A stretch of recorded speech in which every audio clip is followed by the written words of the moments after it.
പ്രിയപ്പെട്ട സുഹൃത്തുക്കളെ, കഴിഞ്ഞ ദിവസം ഞാൻ ആർട്ടിഫിഷ്യൽ ഇൻ്റലിജൻസിനെ കുറിച്ച് പറഞ്ഞിരുന്നു. ആർട്ടിഫിഷ്യൽ ഇൻ്റലിജൻസ് മനഃപൂർവ്വം നുണ പറയില്ല. അതാണ് അതിൻ്റെ ഒരു മെച്ചം. അതിന് ജാതി മത ദേശ പരിഗണനകളും പ്രത്യേകമായിട്ട് അതിൽ തന്നെ ഉണ്ടാവില്ല. പക്ഷേ അതിനെ ഡിസൈൻ ചെയ്യുന്ന സമയത്ത്, അതിന് ഫീഡ് ചെയ്യുന്ന സമയത്ത് അത്തരത്തിലുള്ള ചില കുടുക്ക് വഴികൾ ചെയ്തു വയ്ക്കാൻ കഴിയുകയില്ല. ഡീപ് സീക്കിൽ ഇന്ത്യയുടെ അതിർത്തിയെ സംബന്ധിച്ചിടത്തോളം ചില മൗനവും ചില കുത്തിത്തിരിപ്പ് ഉത്തരങ്ങളും വരുന്നുണ്ടെന്ന് പറയുന്നു. ചൈനയുടെ താല്പര്യങ്ങൾ സംരക്ഷിച്ചില്ല എങ്കിൽ ചൈന ബേസ് ചെയ്ത് ഇറങ്ങുന്ന ഡീപ് സീക്കിന് നിലനിൽക്കാനാവില്ല. ഡീപ് സീക്കും ഡീപ് സീക്കിൻ്റെ ഉത്തരവാദിത്തപ്പെട്ടവരുമെല്ലാം ഡീപ് സീയിലേക്ക് വീഴാനിടയുണ്ട്. എന്നിരുന്നാലും പൊതുവെ ആർട്ടിഫിഷ്യൽ ഇൻ്റലിജൻസിൽ ഇത്തരത്തിലുള്ള പക്ഷപാതങ്ങൾ ഉണ്ടാവില്ല എന്നാണ് ഇപ്പോൾ കരുതപ്പെടുന്നത്. ഈ നുണ പറയുന്നവരോട് എങ്ങനെയാണ് നിങ്ങൾ അവരെ കാണുന്നത്, അവരെ വെറുക്കുന്നുണ്ടോ എന്നൊക്കെ ചോദിച്ചപ്പോൾ, ഞാൻ ഒരു ആർട്ടിഫിഷ്യൽ ഇൻ്റലിജൻസ് ആണ്, എന്നെ ഡിസൈൻ ചെയ്തിട്ടുള്ളത് നിഷ്പക്ഷമായി ഇരിക്കാനാണ്, മനുഷ്യരെ ജഡ്ജ് ചെയ്യുക, അവരുടെ ചെയ്തികളെ ജഡ്ജ് ചെയ്യുക എന്നുള്ളതൊന്നും എൻ്റെ പെട്ടതല്ല എന്നൊക്കെയുള്ള മറുപടിയാണ് കിട്ടുന്നത്. ഏതായാലും നമ്മുടെ പ്രകൃതി ചികിത്സയും അലോപ്പതിയും തമ്മിലെപ്പോഴും വലിയ യുദ്ധമാണല്ലോ. അപ്പോൾ അതിനെക്കുറിച്ച് ഞാനൊന്ന് ചോദിച്ചു. നാച്ചുറോപ്പതി വേഴ്സസ് അലോപ്പതി, ഏതാണ് സേഫർ? എന്താണ് ഇതിൻ്റെ എല്ലാം പ്രത്യേകതകൾ, മെച്ചങ്ങൾ? മെറ്റയോട് ചോദിച്ചു, ചാറ്റ് GPT യോട് ചോദിച്ചു. അവരൊക്കെ തരുന്ന ഉത്തരം ഞാൻ പറയുന്നത് പോലെയൊക്കെ തന്നെയാണ്. ഞാൻ പറയുന്നതാണ് ശരിയെന്ന രീതിയിലാണ്. പെട്ടെന്ന് ഉണ്ടാകുന്ന ഒരറ്റാക്ക്, ഒരു റോഡപകടം, വളരെ വലുതായിപ്പോയൊരു ഹെർണിയ, അങ്ങനെയൊക്കെയുള്ള ചില സന്ദർഭങ്ങളിൽ അലോപ്പതി തന്നെ പോകണം. ഒരു സിസേറിയൻ വേണ്ടി വന്നാൽ അത് ചെയ്യണം എന്ന് ഞാൻ പല പ്രാവശ്യം ഈ ചാനലിലൂടെയും അല്ലാതെയും എല്ലാം പറയുന്നതാണ്. അത്യാവശ്യം വരുന്ന ഘട്ടത്തിൽ വിവേകവും നമ്മൾ ഉപയോഗിക്കണം. നമുക്കതിനാണ് ബുദ്ധിയുള്ളത്. അറ്റകൈ പ്രയോഗമായി വിരൽ മുറിക്കാതെ രക്ഷയില്ല, കാല് മുറിക്കാതെ രക്ഷയില്ല എങ്കിൽ ജീവനെ രക്ഷിക്കാൻ അത് ചെയ്യണം. ഇതാണ് ഞാൻ പറഞ്ഞിട്ടുള്ളത്. ഏതായാലും ഇതിലേതാണ് സുരക്ഷിതമായ ചികിത്സ എന്ന് ചോദിച്ചപ്പോൾ മെറ്റ പറഞ്ഞ മറുപടി ഞാൻ നിങ്ങൾക്ക് തരാം. Both allopathy and naturopathy have their own strength and weaknesses. അപ്പോൾ അലോപ്പതിക്കും പ്രകൃതി ചികിത്സയ്ക്കും അവയുടേതായ ശക്തിയും ദൗർബല്യവുമുണ്ട്. ഞാനും സമ്മതിക്കുന്നു, നിങ്ങളും സമ്മതിക്കുമല്ലോ. And which one is safer ultimately depends on various factors. അതിലേതാണ് സുരക്ഷിതമെന്ന് ചോദിച്ചാൽ ആത്യന്തികമായിട്ട് നിരവധി കാര്യങ്ങൾ അതിലുണ്ട്. Including the individual's health condition, the treatment approach and the practitioner's experience. അപ്പോൾ അതിൽ വരുന്ന പേഷ്യൻ്റ് എന്താണ്, കോഴിയാണോ, പോത്താണോ, മീനാണോ, പച്ചക്കറിയാണോ, പഴമാണോ, കരിക്കിൻ വെള്ളമാണോ എന്നൊക്കെയുള്ള ഒരു ചോദ്യം ഞാൻ എത്രയോ പ്രാവശ്യം ഇവിടെ ചോദിച്ചിട്ടുണ്ട്.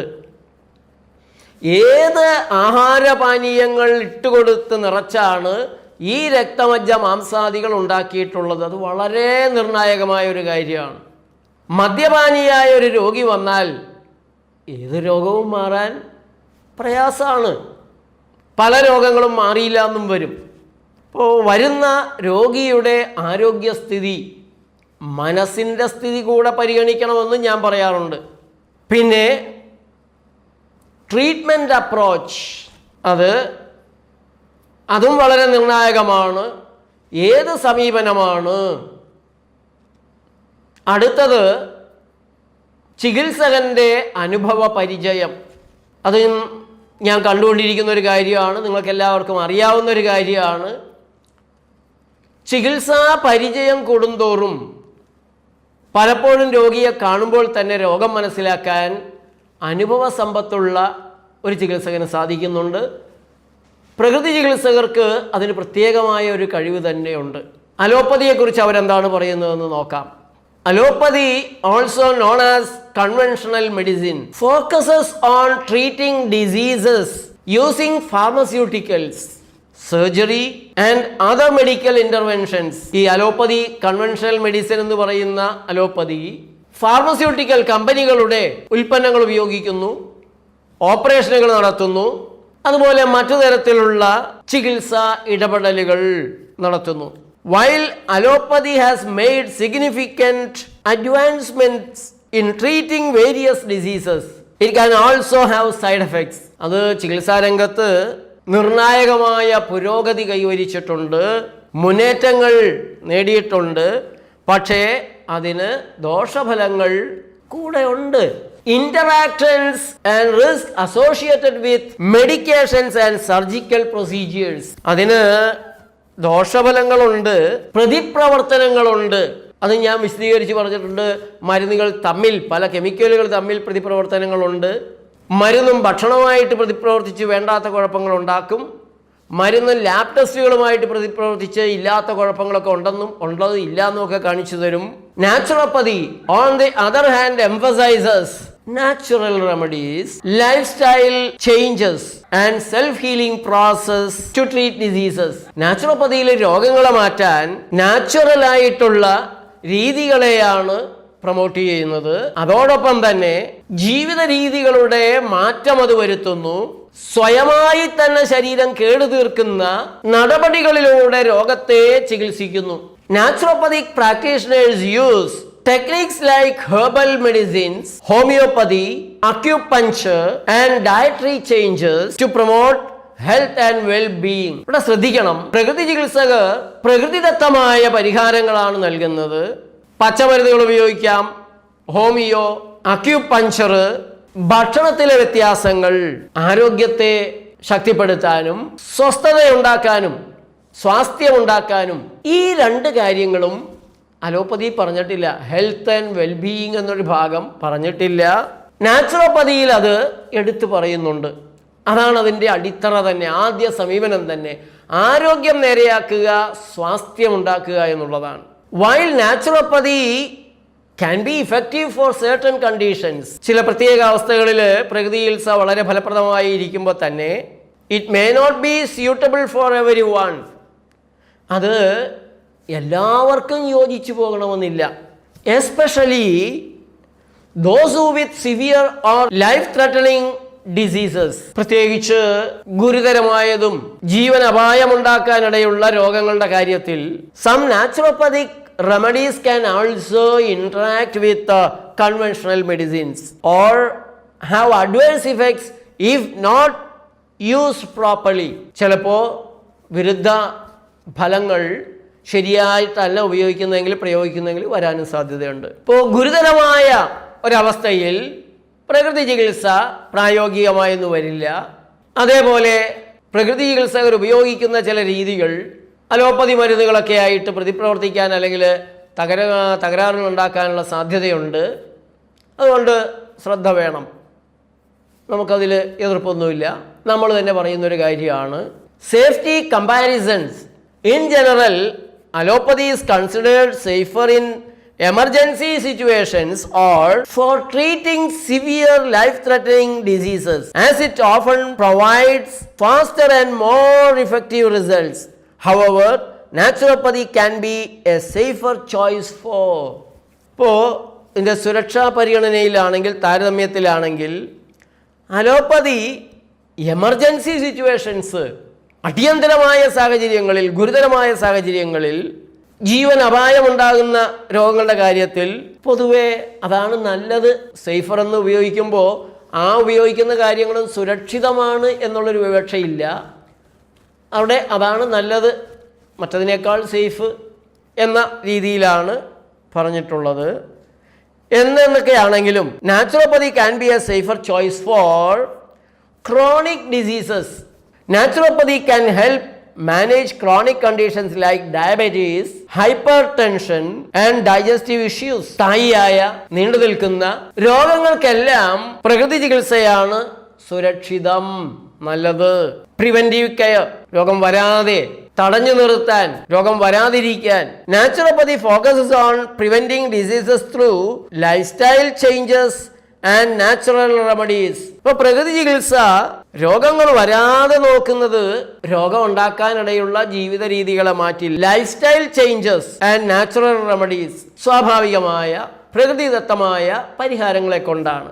മൈൽഡ് കണ്ടീഷൻസ്, മധ്യരീതിയിലുള്ള അല്ലെങ്കിൽ ഗുരുതരമല്ലാത്ത ലഘുവായ പ്രയാസങ്ങളിൽ naturopathy can be effective for treating mild conditions like cold, flu and allergies.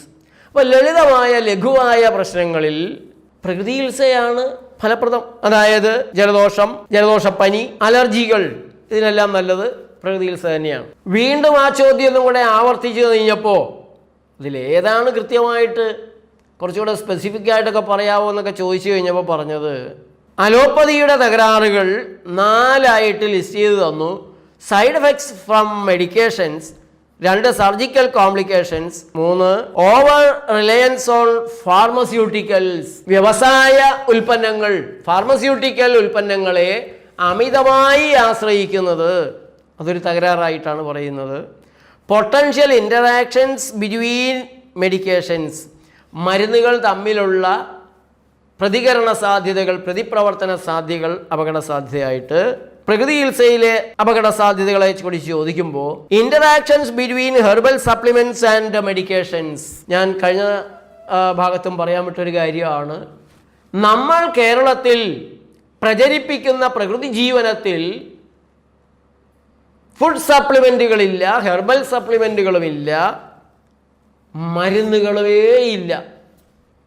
ഉണ്ട് മെറ്റയ്ക്ക് ഇവർക്കെല്ലാം പരിചയമുള്ളത് യൂറോപ്യൻ സാഹചര്യങ്ങളിലുള്ള സപ്ലിമെൻറ്റുകൾ നൽകുന്ന ഒരുതരം പ്രകൃതി രീതിയെയാണ്. അതിനെ നമ്മൾ അത്ര അനുകൂലിക്കുന്നില്ല. അതില്ലാതെ തന്നെ രോഗങ്ങളെല്ലാം മാറും. അത് വീണ്ടും വേറൊരു കച്ചവടമായിട്ട് വരുന്നൊരവസ്ഥ വരുന്നുണ്ട്. നമുക്ക് രോഗിയെ സ്വതന്ത്രമാക്കണം, രോഗിക്ക് സ്വയം അത് ചെയ്യാൻ സാധിക്കണം, അതിനാരുടെയും സഹായം വേണ്ടി വരരുത്. ആ തരത്തിൽ രോഗിയുടെ സ്വാശ്രയത്വമാണ്, ആരോഗ്യ സ്വരാജാണ് നമ്മൾ പ്രചരിപ്പിക്കുന്ന നാച്ചുറോപ്പതിയിലുള്ളത്.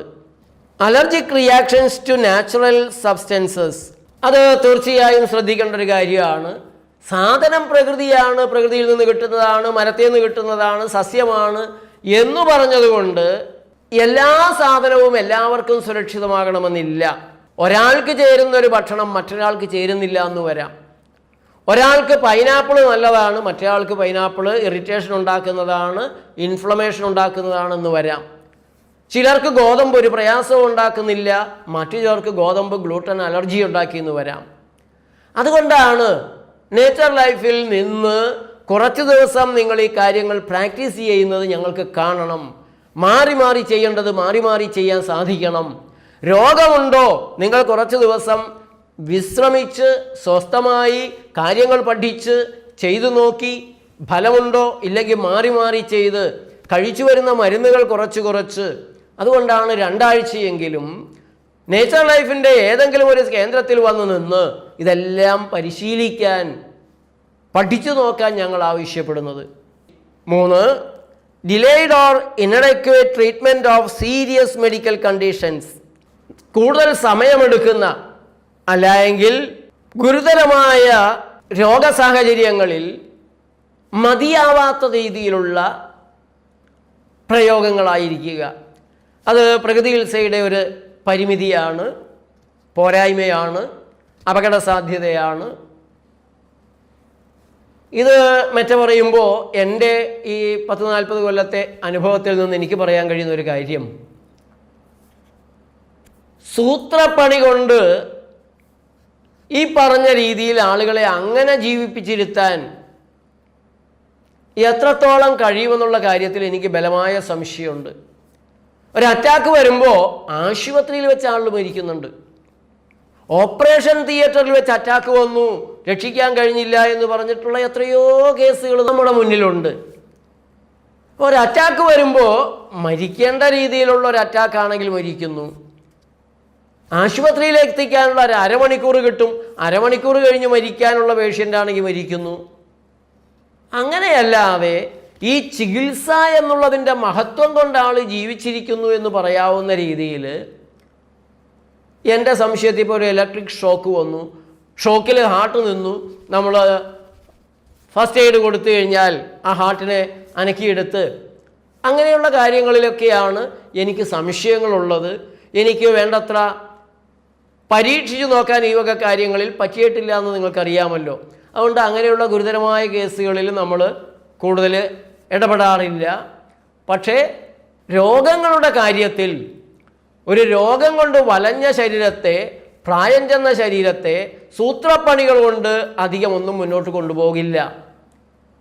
മോറീസ് മൈനർ കാറ് റിപ്പയർ ചെയ്യുന്നതും, കണ്ടം ചെയ്യേണ്ട കാറ് റിപ്പയർ ചെയ്ത് ഒരു 3-4 കിലോമീറ്ററൊക്കെ ഓടിച്ചുകൊണ്ട് നടക്കാൻ പറ്റിയേക്കും 40 കിലോമീറ്റർ സ്പീഡിൽ.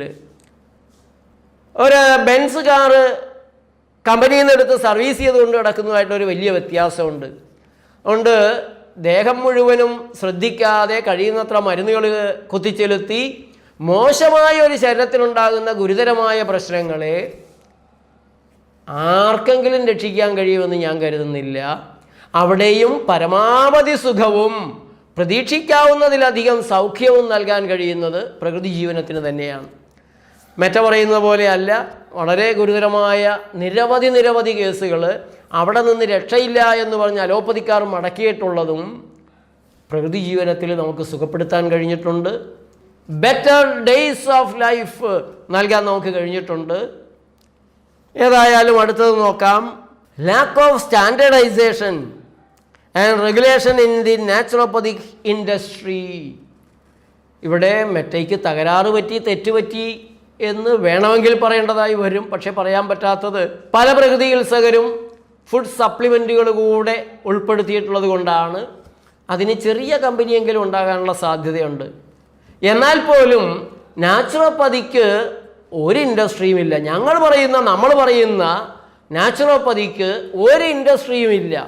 വേണമെങ്കിൽ കോട്ടേജ് ഇൻഡസ്ട്രി എന്ന് പറയാം. കാരണം ചായക്കും കാപ്പിക്കും പകരമുള്ള ജാപ്പിപ്പൊടി നമ്മൾ നൽകുന്നില്ലേ, സോപ്പിന് പകരമുള്ള ദേഹകാന്തി നൽകുന്നില്ലേ, ടൂത്ത് പേസ്റ്റിന് പകരമുള്ള ടൂത്ത് പൗഡർ അഗ്നി നൽകുന്നില്ലേ എന്നൊക്കെ ചോദിച്ചാൽ അത് വേണമെങ്കിൽ ഒരു കോട്ടേജ് ഇൻഡസ്ട്രി പോലെ വല്ലതൊക്കെ. അതല്ലാതെ ഒരു കമ്പനിയും ഓരോ മാർക്കറ്റിംഗ് ഓഫീസറും ഒരു മാർക്കറ്റിംഗ് എക്സിക്യൂട്ടീവും പ്രകൃതി ചികിത്സയ്ക്കില്ല. 1 കോടിയെങ്കിലും മുതൽ മുടക്കുള്ള ഒരു നിർമ്മാണ സ്ഥാപനങ്ങളും വ്യവസായവും പാവം പ്രകൃതി ചികിത്സയ്ക്കില്ല. ഇത് ജനങ്ങളുടെ ആഹാരപാനീയങ്ങളിലൂടെ ആരോഗ്യത്തെ നേരെയാക്കുന്ന നേരെയുള്ള സമീപനമാണ്, ചിലവില്ലാത്ത സമീപനമാണ്. അത് യൂറോപ്യൻ പ്രകൃതി ചികിത്സയ്ക്ക് മുന്നിൽ, ഫുഡ് സപ്ലിമെൻ്റ് ചികിത്സകൾക്ക് മുന്നിൽ മെറ്റ അധികകാലം വൈകാതെ മനസ്സിലാക്കുമെന്നാണ് ഞാൻ പ്രതീക്ഷിക്കുന്നത്.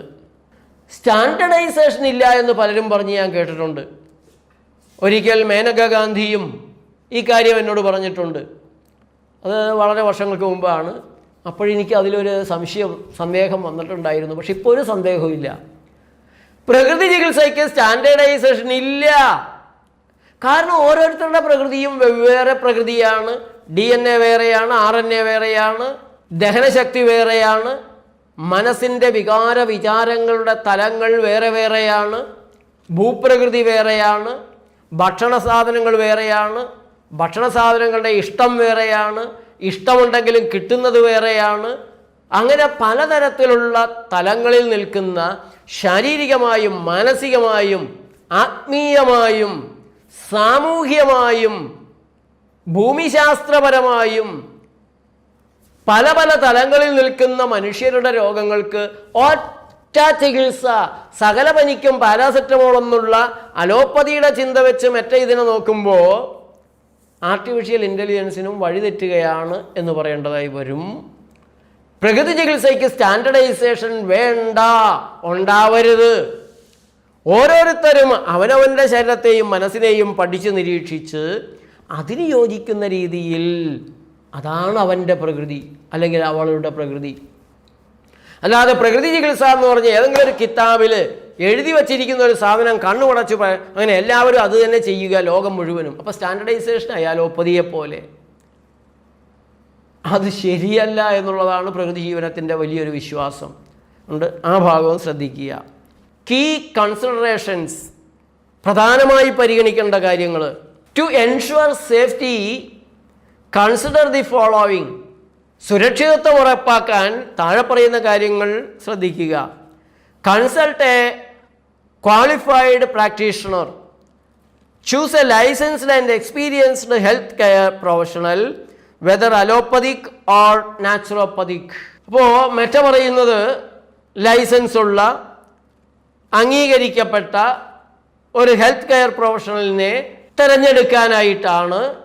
രണ്ടാമത്തത്, അത് പറയുമ്പോൾ ഈ വടക്കഞ്ചേരി അപ്പോൾ പോയി കാണരുത് കേട്ടോ എന്ന് പറയാൻ ചാടി വീണ ആളുകളുണ്ടാകും.